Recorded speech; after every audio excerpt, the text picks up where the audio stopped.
Ladies and gentlemen, welcome to another video. In this video, we're going to be talking about how to fix your iPhone screen flickering. So let's just get straight into the video.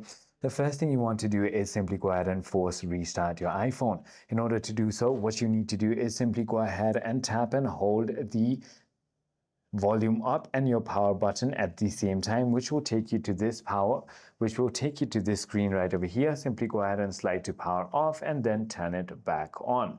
So once you've done that, it should go ahead and fix the problem. However, if it still doesn't, you might need to update your iOS. Simply open your settings, scroll down to General and tap on Software Update. This is where all your new updates will be available. What you need to do is simply go ahead and click on the Update Now button and it will be updated. If it still doesn't fix your problem, you might want to go ahead and reset all settings. Go to General, scroll all the way down to Transfer or Reset, tap on Reset and reset all settings.